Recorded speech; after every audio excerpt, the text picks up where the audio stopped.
창세기 36장 15절에서 30절 말씀. 에서 자손 중 족장은 이러하니라.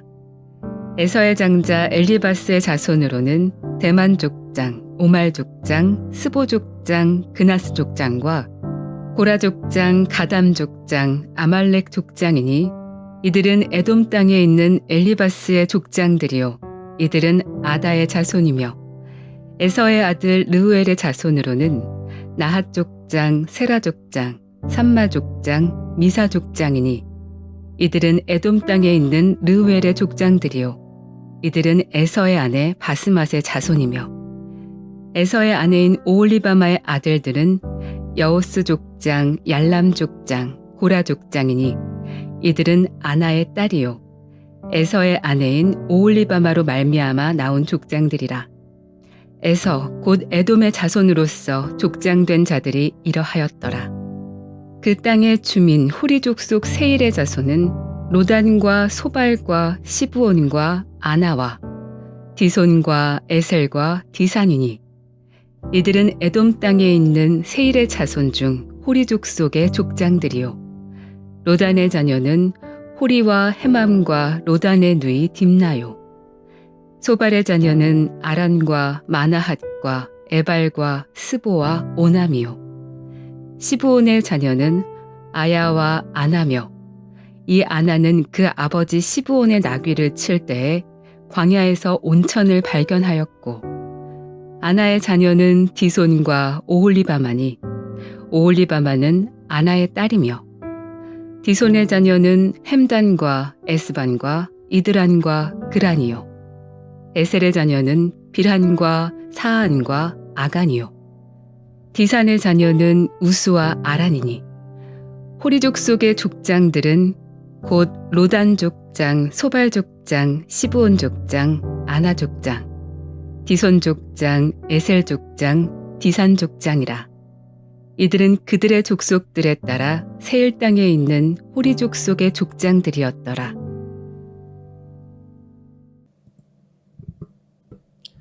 샬롬, 오늘도 하나님의 말씀으로 하루를 시작하시는 여러분들에게 하나님의 은혜와 평강이 충만하게 넘치시기를 간절히 축복합니다. 2025년 4월 11일 금요일 우리 창세기 36장 15절에서 30절 말씀을 가지고 은혜와 감사라는 제목을 함께 말씀 나누도록 하겠습니다.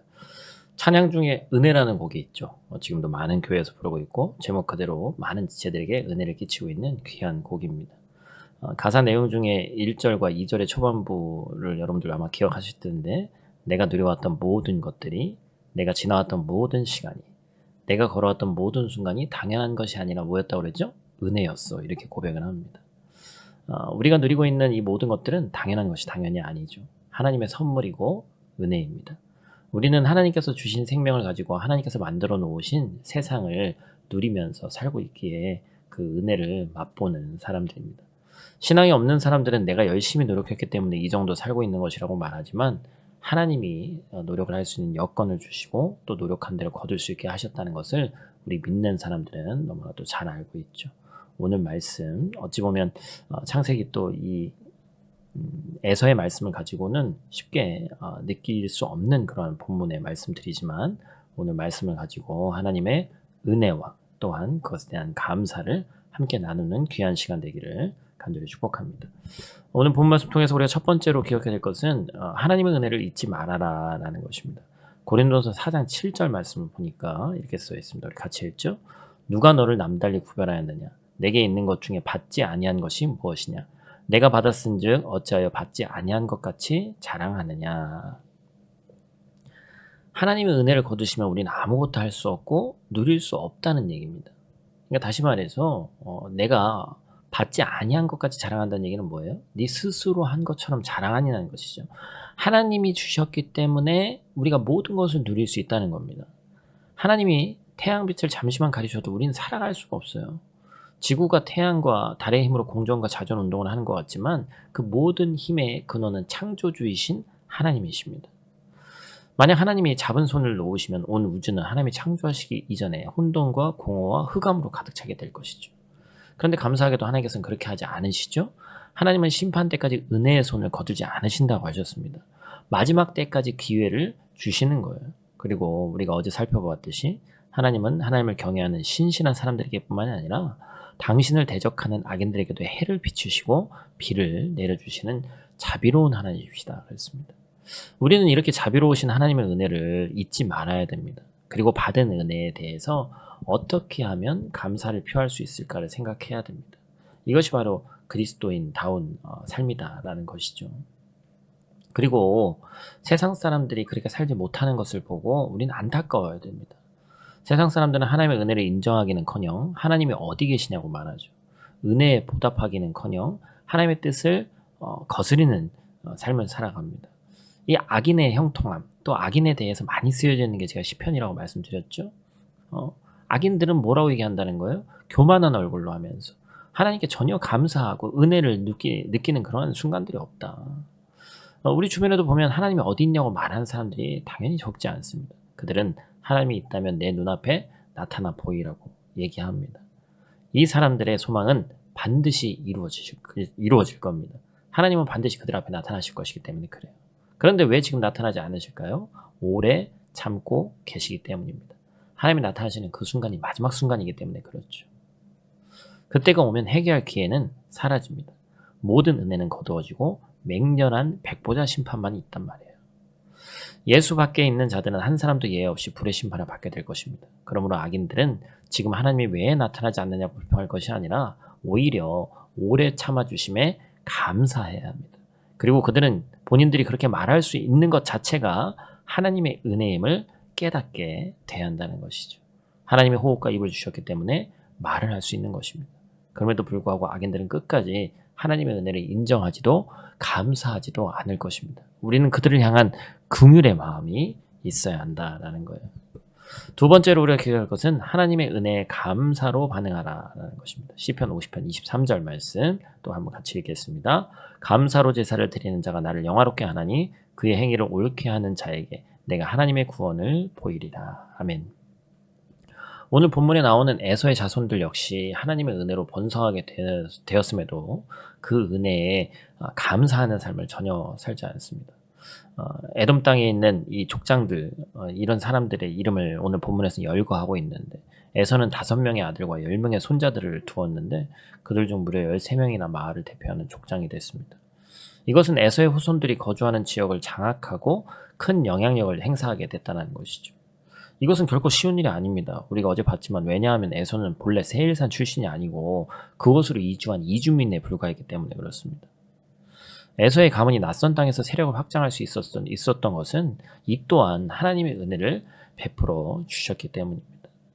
그래서 결국에는 그들이 하나님의 은혜에 감사하고 자기들 스스로 한 것이 아니다. 어떻게 이렇게 기적 같은 일이 있을 수 있을까라는 것을 생각했어야 되는데 참 안타깝게도 성경 어디에도 그들이 하나님께 감사했다. 하나님의 은혜를 찬양했다. 제단을 쌓았다는 말이 없고 아무런 표현이 없어요. 그리고 하나님께 쓰임받은 자손들의 명단은 단 한 명도 없습니다. 오히려 에서의 자손들은 훗날 계속해서 이스라엘 백성을 괴롭히는 악역을 담당하죠. 하나님의 나라를 세우는 일에 동참하는 것이 아니라 대적하는 일에 동참하게 되었습니다. 여러분, 하나님께 받은 은혜를 기억하지 못하면 하나님께 감사하지 못하게 되고 하나님께 감사하지 못하면 하나님을 떠나서 하나님을 대적하는 삶을 살게 된다는 것이죠. 그러므로 하나님께 받은 은혜를 잊지 말고 기억하시기 바랍니다. 그리고 감사를 표현하기를 바랍니다. 그렇게 되면 은혜의 선순환이 일어나서 더 큰 하나님의 은혜를 맛보게 된다는 것입니다. 사랑하는 성도 여러분, 하나님의 은혜에 반응해서 감사하는 사람은 사탄의 관계를 이겨낼 수 있습니다. 사탄은 끊임없이 우리에게 부정적인 마음과 원망의 말을 심어놓습니다. 하지만 감사를 자주 표현하는 사람은 사탄의 계략이 소용이 없습니다. 사탄은 감사하는 사람 앞에서 그 감사의 맥을 못 추는 줄로 믿습니다. 특히 매일 구원의 은혜에 감격해서 절대 감사를 표현하는 사람 앞에서는 한없이 작아지는 거예요. 죽어봐야 천국이라고 말하며 감사하는 사람에게 무슨 공격을 할 수가 있겠어요. 그리고 우리가 감사하면 하나님께서 기뻐하신다는 것이죠. 아까 시편 말씀에서 읽은 그 내용입니다. 하나님은 우리가 선교에 나가서 순교를 하거나 또 고액의 헌금을 하거나 아니면 아주 탁월한 삶을 살아야만 하나님을 영화롭게 할 수 있다고 절대로 말씀하지 않으셨습니다. 감사로 제사를 드리는 자가 나를 영화롭게 한다라고 말씀하셨습니다. 감사는 하나님의 마음을 시원케 해드리는 가장 좋은 도구인 줄로 믿습니다. 그러므로 저 여러분들이 날마다 하나님의 은혜에 적극적으로 반응하고 감사를 표현해서 이 세상을 탐하는 또 우리의 마음을 항상 호시탐탐 노리는 그 사탄의 간계를 무력화시키고 하나님을 영화롭게 하는 거룩한 주의 백성으로 거듭나기를 간절히 축복합니다. 우리 다 같이 있는 자리에서 함께 기도하고 마치도록 하겠습니다. 사랑과 자비가 풍성하신 아버지 하나님 감사합니다. 이 아침 눈 뜨고 또 생명과 호흡을 주셔서 함께 또 살아갈 수 있게 하시고 주의 말씀 앞에 나오게 하심을 감사를 드립니다. 우리가 누려온 모든 것은 결코 당연한 것이 아니고 모두 하나님의 은혜임을 이 시간 고백합니다. 때로는 내 노력으로 이룬 것처럼 착각하며 살았던 우리의 교만을 용서해 주시고 에서의 자손들이 축복을 받고도 감사하지 않았던 것처럼 우리도 받은 은혜를 당연하게 여기며 살고 있지 않는지 돌아보게 하여 주시옵소서. 오늘 하루도 감사의 마음으로 시작할 수 있게 해주시고 그 감사가 우리의 가정과 일터 만나는 모든 사람들에게 은혜의 향기로 흘러가게 도와주시옵소서. 감사를 무기 삼아 사탄의 관계를 이길 수 있도록 도와주시고 감사로 주님의 마음을 시원케 하는 거룩한 주의 백성들 될 수 있도록 하나님 도와주시옵소서. 우리를 살리신 예수님 귀하신 이름으로 간절히 기도드립니다. 아멘.